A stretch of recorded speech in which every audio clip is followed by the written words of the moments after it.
Global Governance Futures is brought to you from the Global Governance Institute at University College London. This is a podcast about the challenges facing humanity and possible global responses. How does the world hang together? What has gone wrong? And what has global governance got to do with it? To learn more, please visit ucl.ac.uk/global-governance. This conversation with Professor Martha Finnemore was as insightful as we had hoped. A towering figure in international relations, Martha has transformed the field by demonstrating how ideas and norms profoundly shape global politics. Her pioneering work on constructivism, which earned her the 2023 Johan Skytte Prize in Political Science alongside Alexander Wendt, continues to influence our understanding of how power, rules, and ideas are constituted and constitutive of the global political order. In this episode, Martha takes us on an intellectual journey, tracing how constructivism emerged as a major challenge to the dominant material power approaches of the 1980s. We also explore today's most pressing issues, how governance adapts to rapid technological change, the contested future of the liberal international order, and the critical role of smaller states and civil society in shaping global norms. Martha's reflections illuminate how shared ideas continue to redefine power and influence in an age of global political transformation. What's crucial about material power is what do people do with it? What do they recognize as powerful? Material stuff has political effects because of the meanings we ascribe to it. This is Imperfect Utopias or Bust, Global Governance Futures. Professor Martha Finnemore is University Professor of Political Science and International Affairs at George Washington University and a leading scholar in global governance, international organizations, and social theory. We spoke with her in October 2024. Well, it's really wonderful to have you with us, Martha. Many thanks for taking the time. We've been keen to get you on the podcast for, quite some time. As Jess said, you are referenced in almost every reading on the course syllabus, and you're really one of the sort of leading lights in international relations, global governance scholarship. You've blazed a trail for others to follow over the past decade or two on a range of issues that are relevant to our conversation here on the podcast around global governance futures. And it also looks like it couldn't be better timing, given that you, alongside Alexander Wendt, recently received the 2023 Johan Skytte Prize for Political Science for your pioneering work in, quote, and I quote, formulating and empirically demonstrating the effectiveness of constructivism, a theory which has significantly deepened our understanding of international politics. So today we are going to dive into constructivism, which is a concept that might not be familiar to everyone listening or watching. So perhaps we will start there. So could you help us understand what is constructivism and why is it pivotal to understanding both the study and practice of global affairs? My understanding of constructivism is in some ways very simple and very broad. When I think about constructivist theories and analysis, I would start with John Ruggie's original formulation of this. Constructivism is about the role of human consciousness in political life. It's about ideas. It's about the power of the stuff between our earlobes up here, but also across the earlobes, the understandings that we share.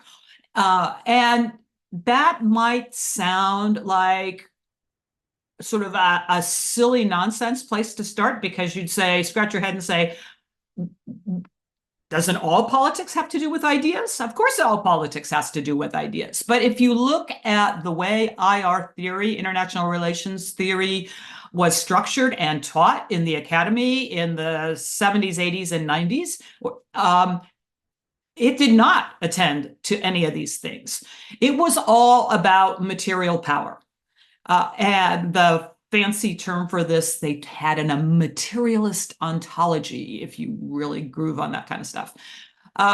And for a whole lot of us, especially at the end of the Cold War, when those lines of theory suddenly in 1989, 1991 started to look like emperors with no clothes, we started looking around the world and saying none of the things on our comprehensive exams that we were taught help us understand the world that we are now living in 1991, 1992. I mean, they don't explain the fall of the Soviet Union. They don't explain all kinds of things that are going on in contemporary politics. So I guess I would say two things about this. One task for the early constructivists has been, and now obviously there are many and many more sophisticated arguments about this, but in the early days, it was trying to persuade our colleagues who were very committed to it is ICBMs and tanks all the way down. Material power is what matters. How do we persuade those people to take ideas seriously as important phenomena? And as I mentioned in the piece I wrote with Alex, Bob Cohane had been the president of the International Studies Association in 1988 and gave this address where he said, there are these new ideas, there are these new theoretical notions floating around that talk sort of about ideas, but there's no there. They have yet to show us that you can use these arguments to solve any practical puzzle, explain any real world phenomenon that's useful. And that was sort of the challenge that the early constructivists were trying to tackle. How can we do this? So for me, it turned out that when I was a graduate student in the early 90s, the political science department at Stanford shared a basement cafe with the sociology department. So I ended up getting to know a lot of sociologists and drinking endless cups of coffee with lots of sociologists. And so I would talk to these people about, so what are you doing? And they were just appalled by the intellectual poverty of international relations theory and schooled me in a whole lot of different types of sociological theories for understanding how shared notions about the world shape big aggregate social behavior. So that's where I learned about the ideas of John Mayer and his world polity folks. It's also where I learned about the organization theory ideas of Jim March and Richard Scott and some of those sociologists, which has shaped subsequent work I've done. But it's to your core question, what is it? It's a way of exploring the explanatory power of ideas, beliefs that we share, and the ways those shape politics. Yeah, that's very helpful. I mean, certainly when we sort of cast our mind back to that era, we tend to think of the big paradigm debates of, well, realism. And as you say, this is really material power at the point of a gun or number of ICBMs, or, and as the 80s sort of evolve, we also have institutionalism, neo-institutionalism. But you've written that you were always a reluctant paradigm warrior. That's your phrase.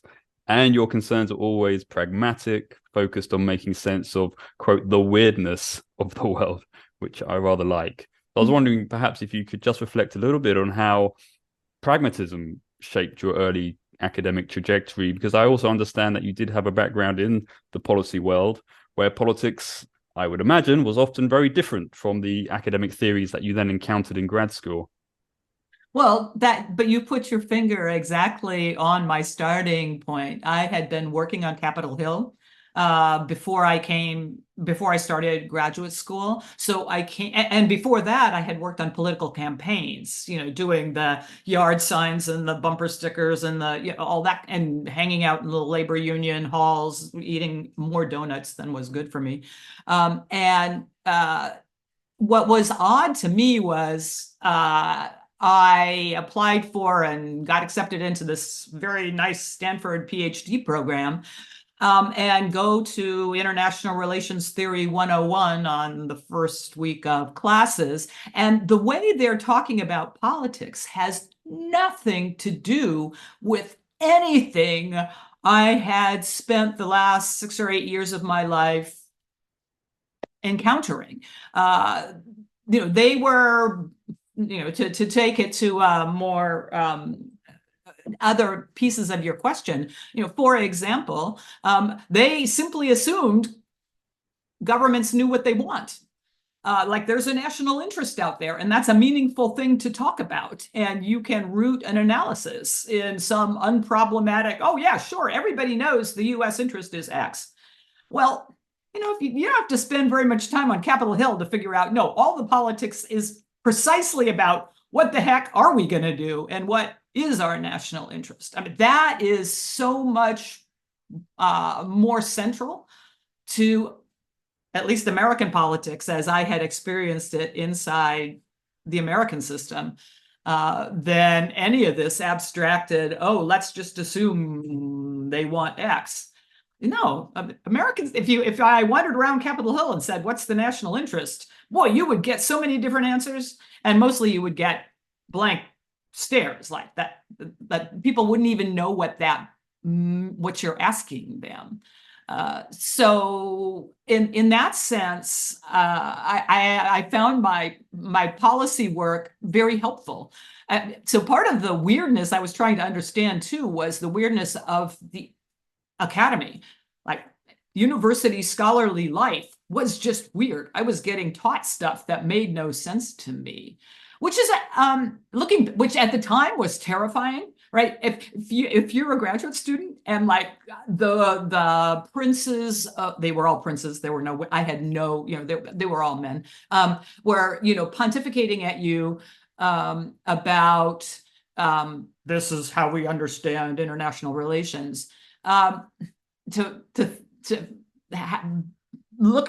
not understand anything they're saying, to have it not make sense, was really scary.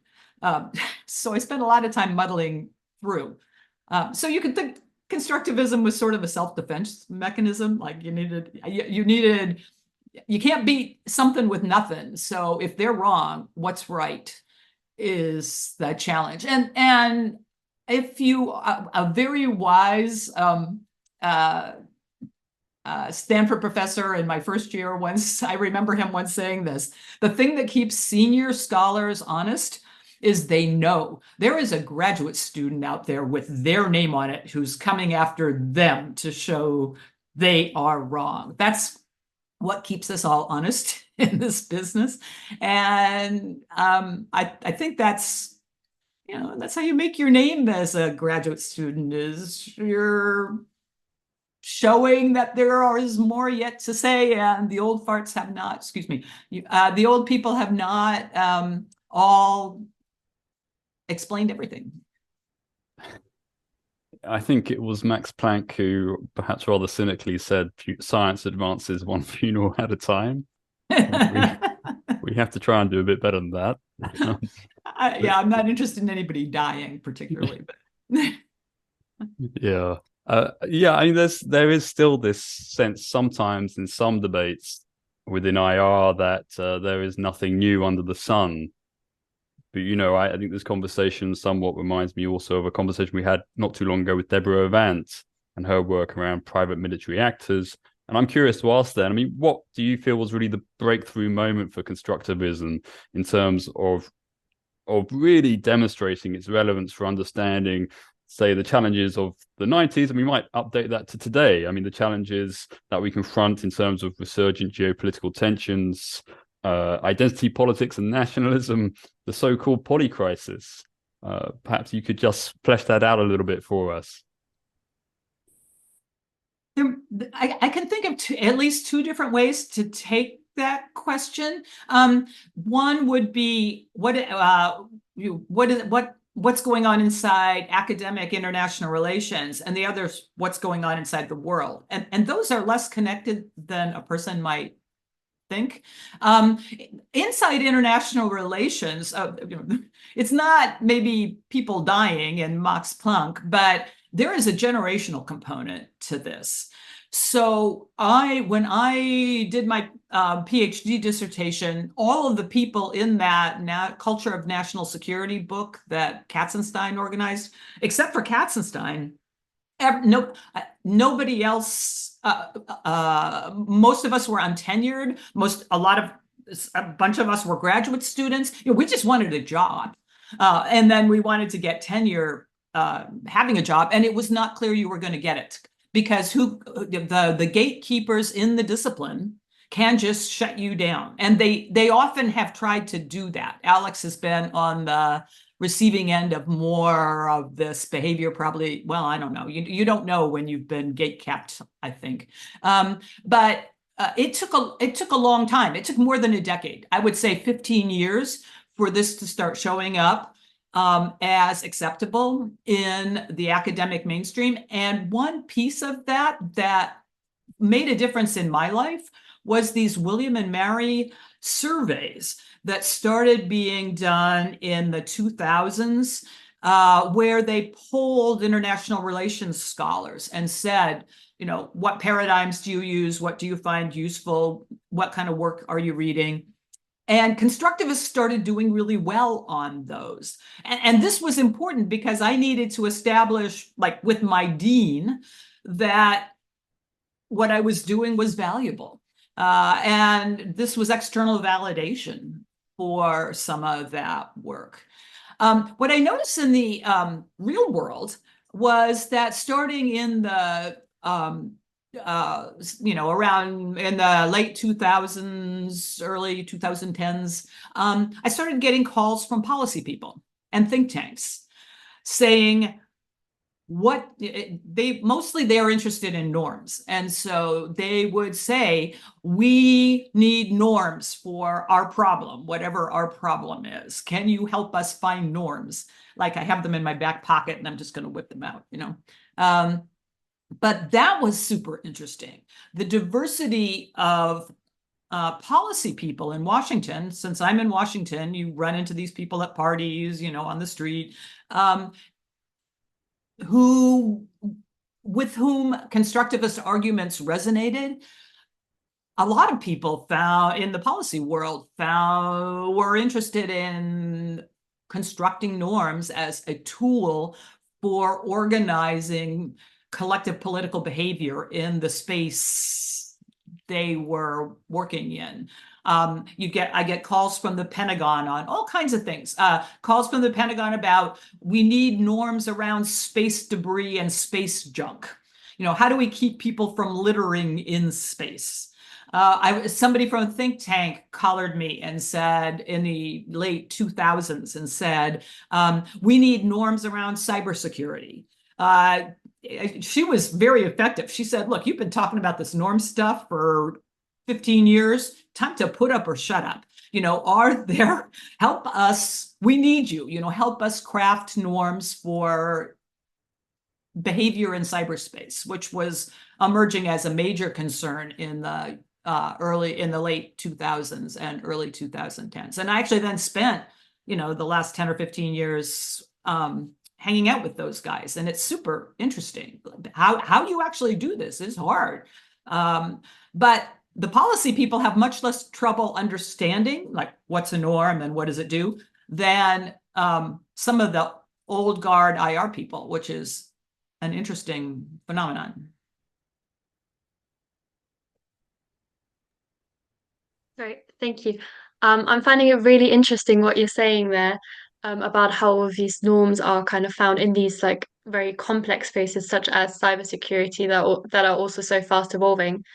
And I had a question concerning that, because many authors nowadays observe kind of a move for global decision making towards more non-consensual and informal decision making fora, which obviously can make global governance more efficient. However, it can also have negative consequences, like increasing inequality, because less powerful states will have less of a say, perhaps. So my question was, in a system that is mostly based on state consent, to what extent would you expect effectiveness to provide decisions with still enough legitimacy for them to be accepted by the states? Do you believe that this dynamic would change, considering all of these really complex, global and urgent global challenges that we are facing today? That's a great question. So I guess I would divide at least into two bits. So there's an interstate conversation where what you're trying to do is get governments to agree among themselves that, yep, these are going to be the rules.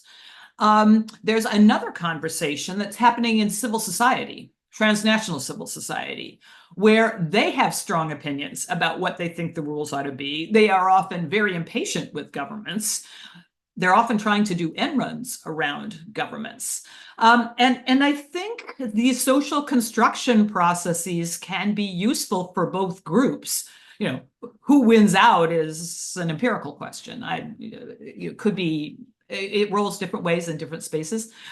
But so let me just say, tick off three quick points. One is, you're right about this complexity issue. Because the same thing that I saw around cybersecurity 15 years ago is now happening around artificial intelligence, right? And in both cases, the concern often is that states are stupid technologically. It takes a long time for the pace at which international law evolves and government regulation evolves is so slow compared to the rate of change in the technology that the technology actors are just finding government regulation and formal legal apparatus not useful. I mean, they are so far behind the curve. So among themselves, firms are finding these norms super useful, that technologists among themselves can develop best practices and talk and, you know, set down rules of behavior for themselves that we may or may not like, and how this fits with your inequality concerns is something that bears some thought. But the speed of technology has something to do with the appeal of social construction, socially constructed rules of this kind that don't have state consent carrying force and power. You know, I need a rule. I need to know how to build this thing. Is this going to be okay or not? How do I build it? States are so far behind the curve, they are not putting out any rules about this, but I got to build it today because that's my job. So the social construction processes are shaping what's happening in the technological space in really powerful ways that IR scholars should be paying attention to. Then there are these other two spaces. So in the state space, I guess I'm less convinced that constructing shared understandings among states is monopolized by the strong. In a funny way, it's an empirical question, depends on what kind of policy space you're looking at, but there are a bunch of examples where smaller states have been able to construct these understandings and articulating sets of rules without the strong states. You know, think about the Mine Ban Treaty. Think about, or the Treaty on the Prohibition of Nuclear Weapons, for example. You know, they are using these social construction devices to organize, create shared understandings among the weak, if you want to use shorthand around this, so that there's some kind of united front against the strong, where they're shut out because the P5 can veto anything in the UN. The UN is not useful if the UN is stacked against those people, or certainly they would say that. So I think these social construction processes create opportunities for both sides, right? The strong certainly want to throw their weight around and persuade everybody that their rules are great. But compared to if you want to think about what kinds of power can I deploy and you're not a strong state, you're never going to have as many ICBMs as the Americans or the Russians or the Chinese. But you can sometimes craft these ideas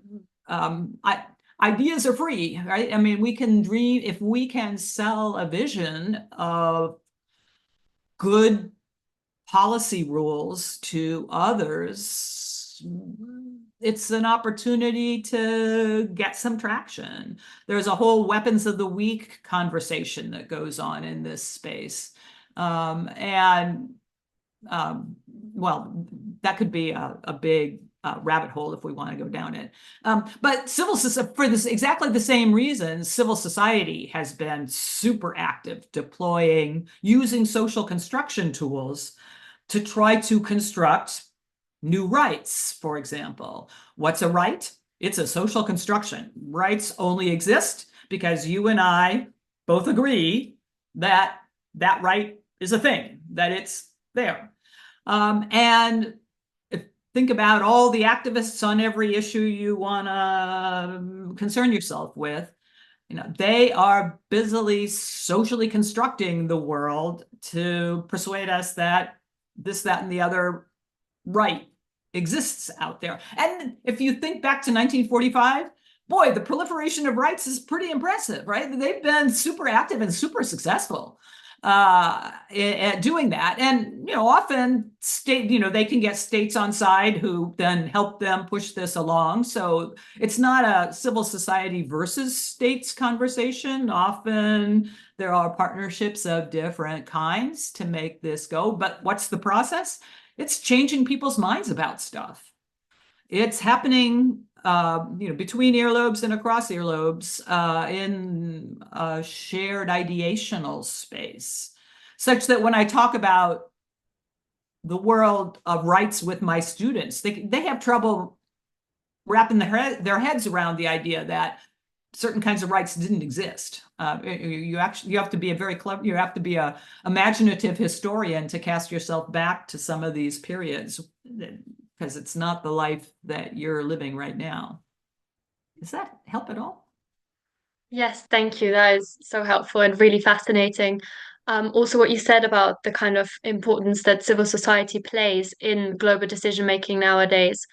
It actually reminded me of something I read in your paper on dynamics on global governance, where you explain that we can speak of seizing power, but one cannot seize authority. And that has just made me wonder whether you believe that, well, whether you believe that these NGOs and also multinational corporations that are kind of part of decision making nowadays take their authority from, and should they have this authority in every case since they are not really democratic? Yeah, well, and this is this contrast between power and authority is actually a set of notions that I developed with my former colleague and dear friend Deborah Avent, who you've had on this. Both Deb and I are very much understand power to be a relational phenomenon, and what I was trying to capture with that phrasing was, and we did a book together called Who Governs the Globe, where we talk about this more.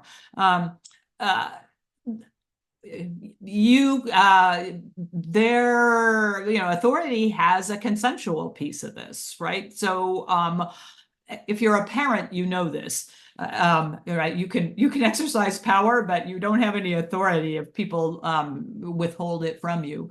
I have spent most of my child rearing life exercising power, and it's not clear how much authority I ever had. But how it is that consent works in that space. So your multinational corporations, I think. So there are a couple of issues. One is a lot of corporate power is invisible to regular people. The question is, who has to confer authority on the corporations? If they want to claim authority that we are doing this because the world has put us in charge, who would be the relevant parties that confer that authority? There are times when states kind of just outsource different decision-making processes to private businesses. Debbie's work is about military contractors is a great example of that. States outsource vast amounts of coercive power to companies. But in the technological space that you were talking about earlier, a lot of it, I think average citizens just don't pay attention to some of this stuff.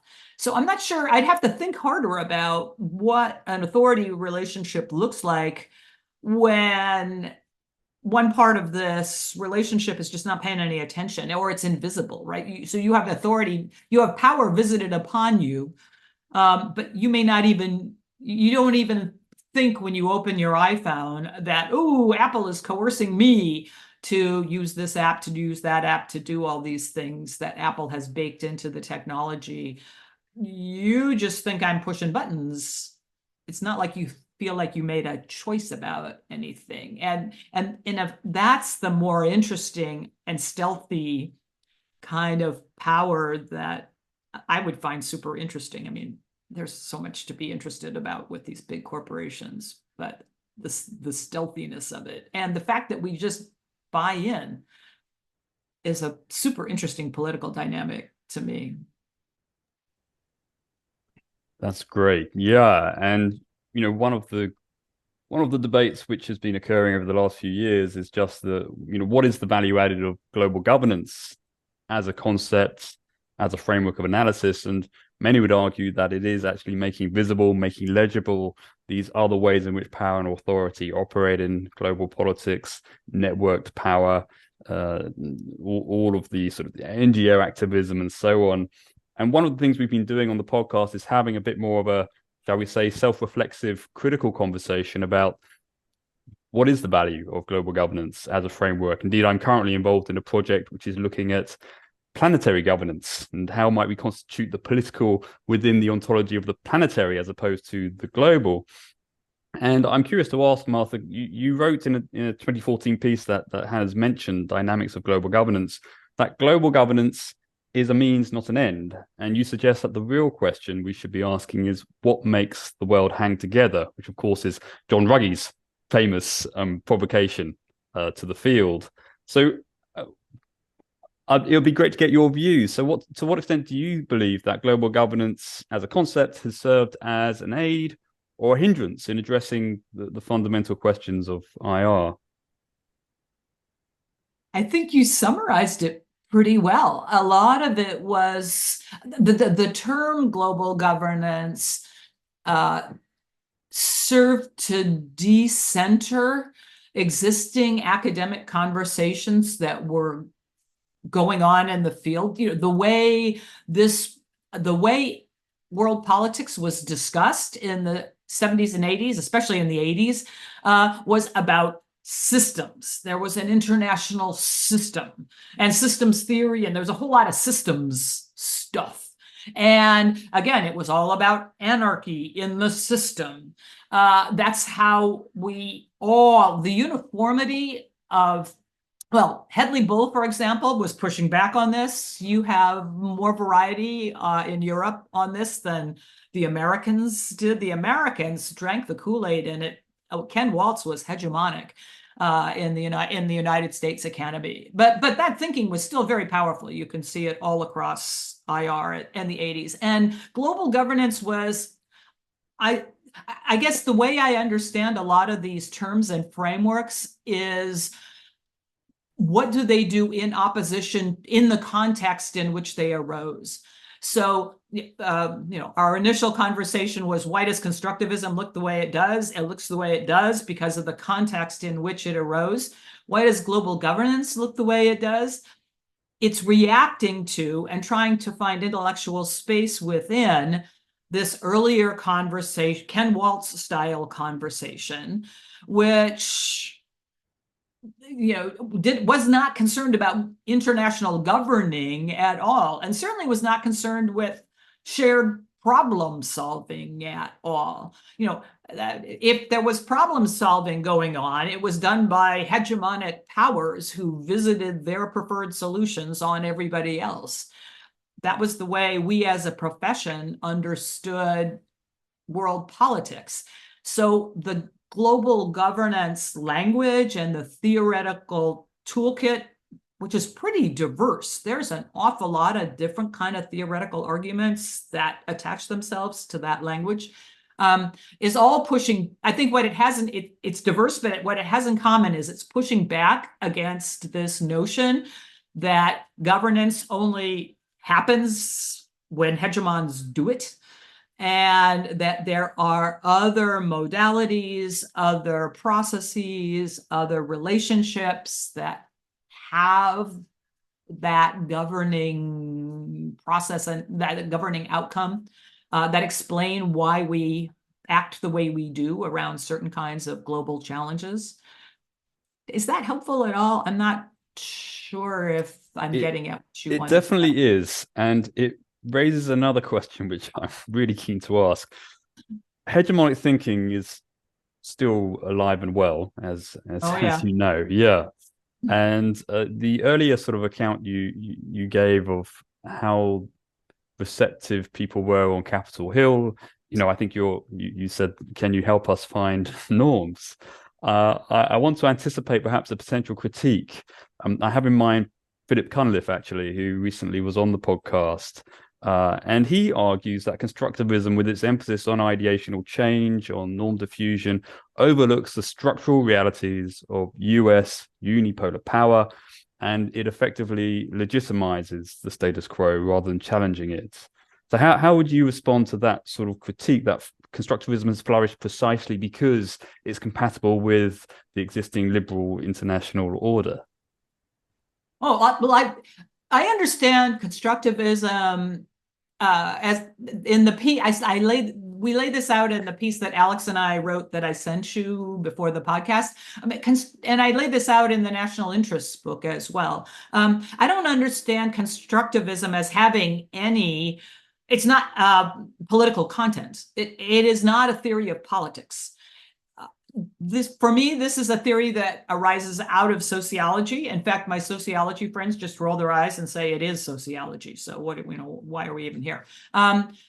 And so the analog would be rational choice, which also has no political content as a theory. You can apply rational choice to your toddlers trading Halloween candy. What's the marginal return on a Reese's cup versus a Hershey bar? But you can also apply in the same way. Constructivism is a way of thinking about structures, material, ideational, pick your structure, and agents. And as an intellectual argument, I think it's more capacious than your interlocutor, that Philip seems to think it is, because my understanding of constructivism I don't see any way to ignore material power. I mean, it's out there, but what's crucial about material power is what do people do with it?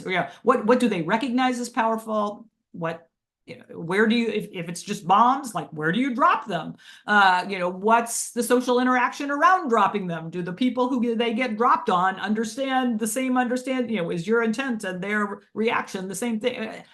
It's all about meaning. And material stuff has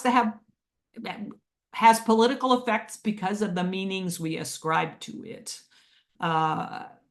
Even getting killed, which seems like a pretty kind of ultimate material thing, but it has what your death means depends on the context. Are you a martyr or a saint or something? Or are you just a casualty in a war? Or are you a crime victim? I mean, the meaning of the material structures is social. So I'm not so much that I would disagree. I think, though, what we would disagree about is how capacious is constructivism, I think, it sounds like. Thanks so much. I have a bit of a question as well. So you speak about the capaciousness of constructivism. And in this capaciousness, I was wondering, is there more room for a global South perspective than perhaps in other theories? But how far do you think that constructivism might be limited by Western biases? I think, for example, of like the controversy and sort of around South Africa speaking at the International Court for Justice on behalf of Gaza, and sort of the difficulty states had then enforcing it and sort of questioning the legitimacy of these rulings. Do you think this is a result of a weakening of powers of international organizations, or do you think it's more of a global South issue in that the global South's voice isn't perhaps as welcomed in these spaces? I know it's maybe a bit of a touchy question, but I just thought I'd throw it out there. No, I think it's a really good question.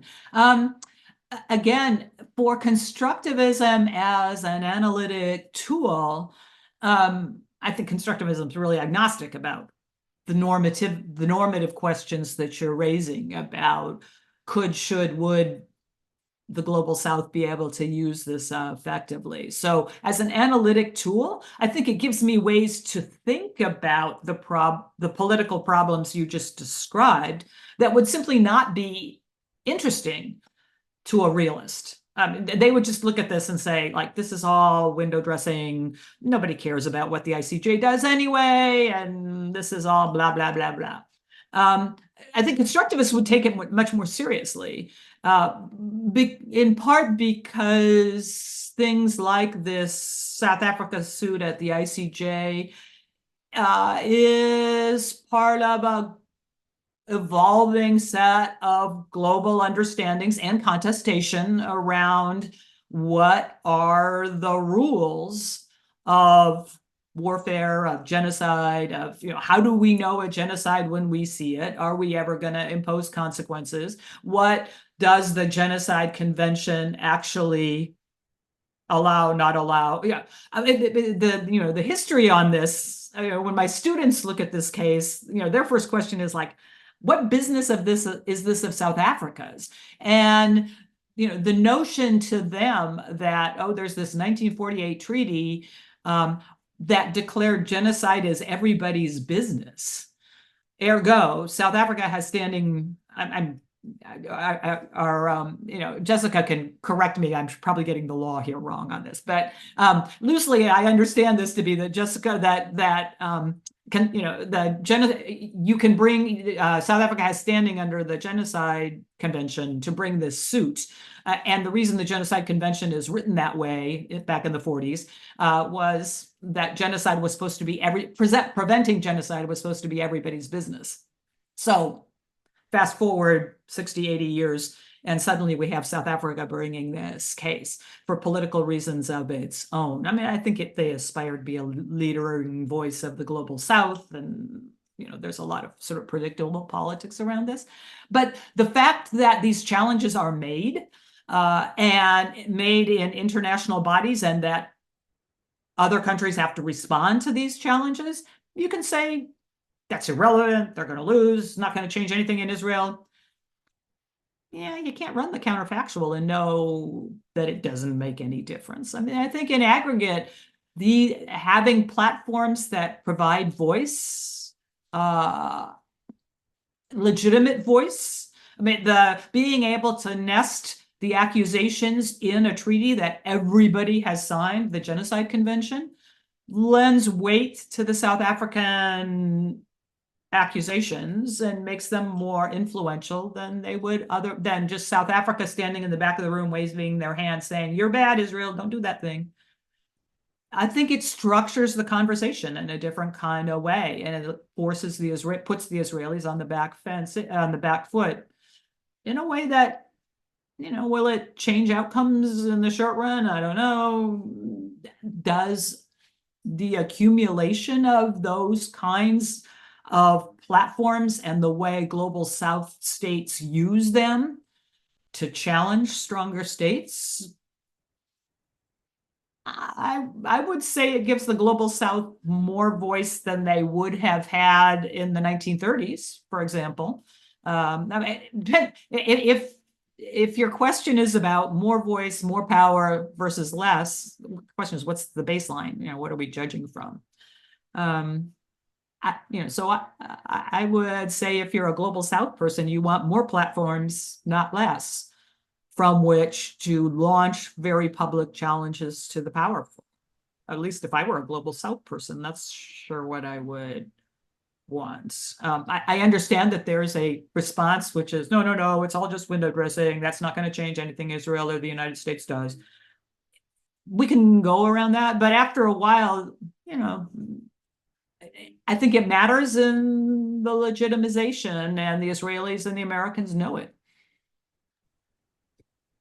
Yeah, that's great, Martha. And I want to perhaps continue this line of inquiry, but shifting focus. We're just on the other side of this major BRICS summit in Kazan, Russia. We've had the expansion of BRICS in 2024, new members, new potential members. You said social construction processes create opportunities for both sides. And, your work really highlights the role of norms in shaping these opportunities. And I'd like to ask, in the context of the liberal international order, the so-called liberal international order, whatever exactly that may be, many observe it as being under growing strain. Many argue that it is indeed its normative foundations that are perhaps most visibly weakening. So in this ongoing debate about the future of the liberal international order, and I'm thinking of the work of John Eikenberry, of course, and others, Eikenberry would argue for its resilience. But of course, there are the critics who would suggest that it is in decline. Some might even suggest it is in terminal decline. So what is your view in terms of the prospects for the liberal normative script? John is a dear friend. I have always been a little wary of thinking about world politics in terms of orders. I understand that I have written about orders and succeeding orders, but when I cannot tell you how many meetings I have been to about the demise, decline, resurgence, whatever, of the liberal international order. My first instinct as a scholar is always to interrogate that and say, first, how do you know an order when you see one? I look at politics over John's span of 1945 to today, of the liberal, he would call that the liberal order, I think. How orderly is it, or was it, depending on, there's a lot of wars in this order. So it's not clear to me how orderly all this was. It's also not clear how super liberal a lot of this stuff was or is. When you really start lifting the lid on a lot of US policies, OECD policies, be they trade policies or security policies, a lot of this is domain specific. The evolution of, one of my pushbacks on a lot of this order conversation is how much of this is about nuclear weapons and how much is about capitalism. And the order people want to fold all that together and pretend it's all of a piece and it's part of a big liberal order structure. To me, I'm not sure that's useful analytically, because global capitalism has, to me, very different dynamics than some of the security politics that they seem very concerned about. So for example, authoritarian states, BRICS countries understand capitalism super well. The Chinese have got it down, right? They are all in. And so if you think about global capitalism in a real capitalist, like in a Marxist sense or just an economic sense, it's a different alignment of interests, and it's a different kind of politics, I think, than if you're worried about will Iran get nuclear weapons and stability of nuclear deterrence and American hegemonic cloaks protecting Europe from Russian invasions or whatever else it is. So for me, there's an analytic concern about how much this whole term liberal order sweeps under the rug. My analytic instinct is to try to open up that box, because I think the political dynamics are so varied. I'm not convinced we gain a lot by lumping them all together and calling it a liberal order. But that, every analysts have to make their choices, and I'm not sure my choices would be, they're certainly not John's choices. So, but he still invites me to his conferences, so he's a nice broad-minded scholar who is willing to listen to people who are skeptical talk. Yeah, I get that impression. I really enjoy his work, and it's a great debate. And I'm just finishing up a project at the moment on crisis in global governance, and the question of ordering and how we sort of understand crisis within one order, how that relates to other orders. And it's led me into work by Neil Walker and others who are looking more at sort of global disorder and how we need to be more comfortable with the global disordering that is occurring across different scales. Some orders have destructive logics, and some orders have rather autonomous logics, or others spill over into technology. So it's, as you said, it's an empirical question, and ultimately it's probably going to depend a lot on the context that we're trying to inquire into. We agree. Yeah, well, the time's flown, Martha. We are, I think, at the close, but I would like to just ask one last question. As a teacher, as a fellow teacher of global politics, global governance, as someone who's been teaching for a bit longer than myself, but nevertheless, has seen, shall we say, the end of history, and now the end of history. I mean, how do you how do you advise young students in the field who are interested in constructivism, but more broadly also how to approach studying this very complex, messy global political situation in an era marked by such profound uncertainty and change? How do you have that conversation with your students?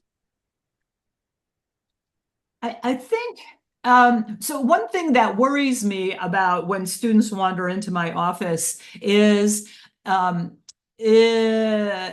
tendency to treat international relations theories like they're religions. So people walk in and say, I'm a constructivist, I'm a realist, like I'm a Baptist or I'm a Methodist or whatever it is. I don't think about, I think of theory as a toolkit. So for me, the starting point is, what do you actually want to know about the world?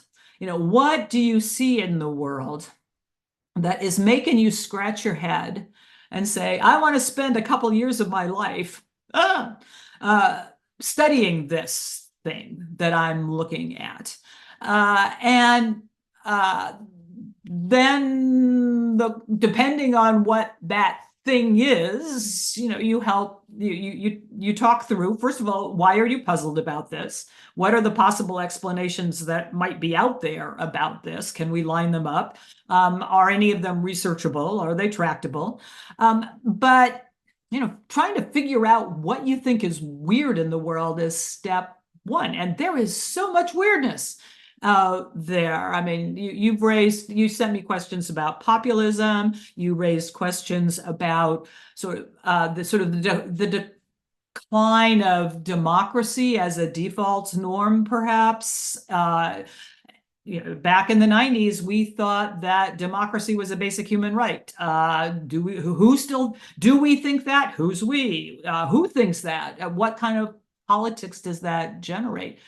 I think the blurring of IR and comparative politics is also a really, really, really good thing, because that's a squishy line. The efforts of international relations people to be a world apart,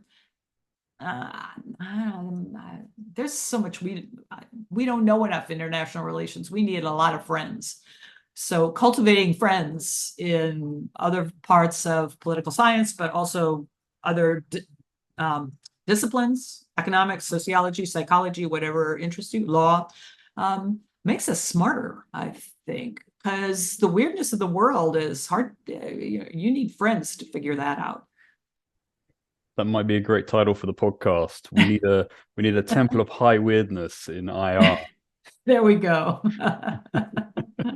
Well, it's been a real pleasure, Martha. Thank you so much again for your time and for all of your insights. Really enjoyed the conversation. I hope we might be able to pick this up again at some point.